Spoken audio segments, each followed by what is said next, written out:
அனைவருக்கும் வணக்கம். இன்னைக்கு வீடியோவில் என்ன பார்க்க போகிறோம் அப்படின்னா, ஒவ்வொரு வாரமும் நம்மளுடைய ராசிக்கான பலன்கள் என்ன அப்படின்னு தெரிஞ்சுக்கிறது ரொம்ப நல்லதுங்க. ஒவ்வொரு நாளுமே நம்மளுடைய ராசிக்கான பலன்கள் மாறுபட்டுக்கிட்டே தான் இருக்கும். அந்த வகையில் நாம் ஒவ்வொரு ராசியாக 12 ராசிக்கும் பார்த்துட்டு வந்துட்ருக்கோம். நாம் இப்போது 4வது ராசியான கடகராசிக்காரர்களுக்கு இனி வரக்கூடிய நாட்களில் என்ன மாதிரியான பலன்கள்லாம் அமைய போகுது அப்படிங்கிறதான் பார்த்து தெரிஞ்சுக்க போகிறோம். வீடியோ கண்டிப்பாக உங்களுக்கு ரொம்ப பயனுள்ளதாக இருக்கும். கடைசி வரைக்கும் ஸ்கிப் பண்ணாமல் முழுசாக பாருங்கள். நீங்கள் இன்னும் நம்மளுடைய சேனலை சப்ஸ்கிரைப் பண்ணாமல் இருந்தால் சப்ஸ்கிரைப் பண்ணிக்கோங்க. கூடவே இருக்க பெல்லைக்கான மறக்காமல் கிளிக் பண்ணிடுங்க. மறக்காமல் நீங்கள் 12 ராசியில் என்ன ராசிக்காரங்க என்பதை கமெண்ட் பாக்ஸில் பதிவிட்டுருங்க. வாங்க வீடியோக்குள்ளே போகலாம். இனி வரக்கூடிய நாட்களில் கடகம் ராசிக்காரர்களுக்கு பலன்கள் எப்படி அமைய போகிறது அப்படின்னு பார்த்தீங்கன்னா, குறிப்பிட்டு குடும்பத்தில் அடிக்கடி அமைதி குறைவான சின்ன சின்ன பிரச்சனைகள் உங்களுக்கு வந்து சேரலாம். ஆனால் அதெல்லாம் நீங்கள் தட்டி சமாளிச்சுட்டு உங்களுடைய வாழ்க்கையில் முன்னேறி வரக்கூடிய காலகட்டமாக இருக்கும். வரவுக்கு ஏற்ற செலவுகள் கண்டிப்பாக உங்களுக்கு இருக்கும். கருத்து வேறுபாடு காரணமாக பிரிந்த கணவன் மனைவி கூட ஒன்று சேர்வதற்கான வாய்ப்புகள் அதிகமாக உண்டாகும். பயணங்களின் காரணமாக நீங்கள் மனதில் அதிகமான உற்சாகம் பிறக்கக்கூடிய காலகட்டமாகவும் இருக்க போகுது. அலுவலகத்தில் பதவி உயர்வு, ஊதிய உயர்வு கிடைப்பதற்கான வாய்ப்பு அதிகரிக்கு. சக பணியாளர்களும் இணக்கமாக பழக்கக்கூடிய காலகட்டமாக இனிமே வரக்கூடிய காலகட்டம் இருக்குங்க. வியாபாரத்தில் புதிய முயற்சிகள் எதுவும் இப்போது வேண்டாம். மற்றபடி பாதிப்புகள் எதுவும் உங்களுக்கு இல்லை. பங்குதாரர்கள் அனுசரணையாகவே எப்போதும் இருப்பாங்க. குடும்ப நிர்வாகத்தை கவனித்துக் கொள்ளக்கூடிய பெண்களுக்கு பொறுமை மிகவும் கடைபிடிக்கிறது ரொம்பவே அவசியம். வேலைக்கு செல்லக்கூடிய பெண்களுக்கு சில சலுகைகள் கிடைக்கிறதுக்கான வாய்ப்பு இருக்குது. உங்களுக்கு அதிர்ஷ்டமான எண் அப்படின்னு பார்த்தா 2, 7 அதிர்ஷ்டமானதாக இருக்குது. அதிர்ஷ்டமான நீங்கள் இப்போது எந்த கடவுளை வணங்கணும் அப்படின்னு பார்த்தீங்கன்னா, அம்பிகையை வழிபாடு செய்வது ரொம்ப நல்லது. திங்களூர் கைலாசநாதரை வழிபட சங்கடங்கள் விலகக்கூடியதாக இருக்குங்க. புனர்பூசம் நட்சத்திரக்காரர்களுக்கு என்ன சொல்லப்படுது அப்படின்னு பார்த்தீங்கன்னா, அஷ்டமஸ்தானத்தில் சனி ராகு சஞ்சரித்து நெருக்கடிகளை உண்டாக்குவாங்க. குருவினால் அது தீரும். எதிர்பார்ப்பு பூர்த்தியாகும். திட்டமிட்ட வேலை நடக்கும். திங்கட்கிழமை முதல் அமைதி காப்பது மிகவும் நல்லதுங்க. புதன் குரு சூரியனால் உங்களுக்கு செலவுகள் அதிகரிக்கலாம். ஆனாலும் நீங்கள் அதை சமாளித்து தான் வரணும். ஒரு சிலர் கடன் வாங்க வேண்டிய நிலை கூட ஏற்படலாங்க. மேலும் திங்கள் மற்றும் செவ்வாய்க்கிழமை அனைத்திலுமே நீங்கள் பொறுமை கடைபிடிக்கிறது நல்லது. ஆயில்யம் நட்சத்திரக்காரர்களுக்கு பார்க்கும்போது விரயஸ்தானத்தில் புதன் சஞ்சாரம் செய்கிறதால பண விவகாரத்தில் எச்சரிக்கை தேவை. குடும்பத்தில் குழப்பம் மற்றும் நிம்மதி இல்லாத நிலை கூட உங்களுக்கு வரலாங்க. வரவு மற்றும் செலவு ரெண்டுமே உங்களுக்கு சேர்ந்து இருக்குங்க.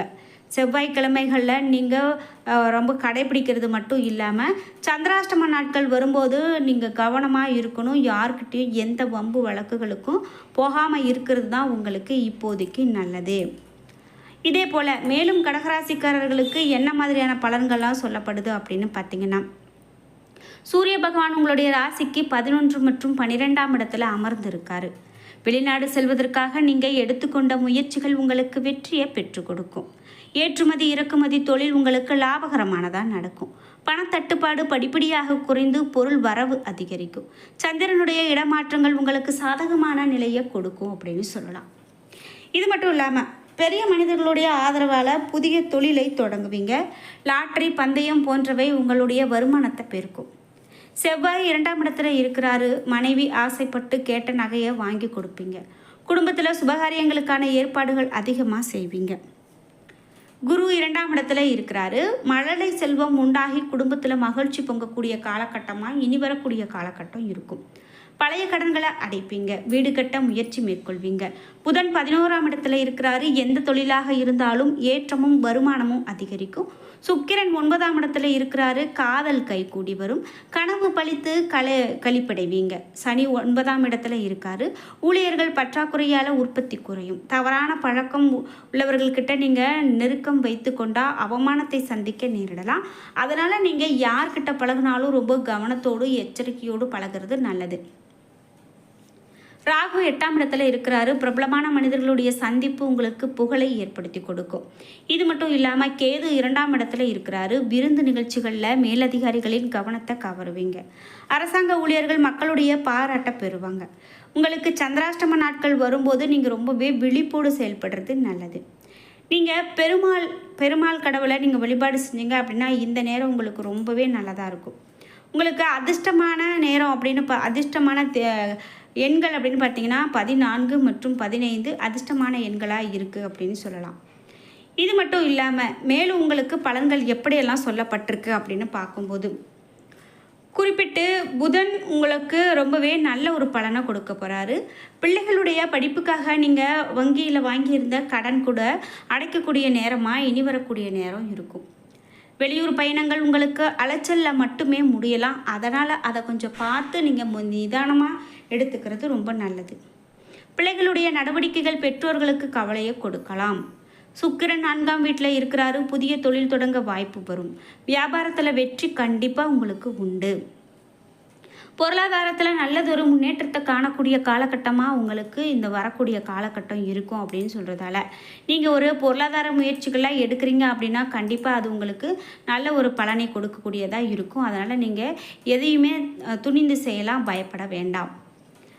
இது மட்டும் இல்லாமல் அஷ்டம சனி, அஷ்டம ராகு மற்றும் செவ்வாயின் பார்வை என பல கிரக நிலைகள் அனுகூலமற்று இருக்கிறதால எதையுமே நீங்கள் பரபரப்போடு செய்ய வேண்டிய சூழ்நிலையாகவே இருக்கலாம்.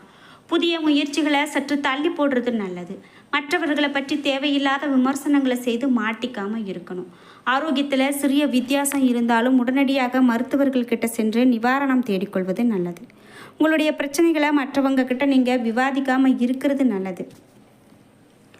இது மட்டும் இல்லாமல் உங்களுக்கு ஜென்ம ராசியில் நீச்சம் பெற்ற செவ்வாய் 2ஆம் இடத்துல கேதுவோடு இணைந்து இருக்காரு.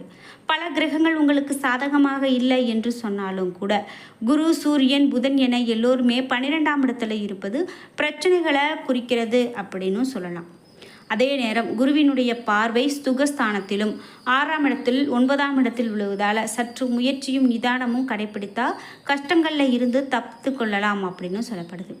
நீங்கள் வயதானவர்களுக்கு உதவி செஞ்சுட்டு வரீங்க அப்படின்னா கண்டிப்பாக அது உங்களுக்கு நல்ல ஒரு புண்ணிய பலனை பெற்றுக் கொடுக்கும். இது மட்டும் இல்லாமல் உங்களுக்கு தாயினுடைய உடல்நிலையில் அதிகமான கவனம் செலுத்தணும் அப்படின்னும் சொத்துக்கள் ரீதியாக பார்க்கும்போது வில்லங்கம் இல்லாமல் பார்த்துக்கிறது நல்லது.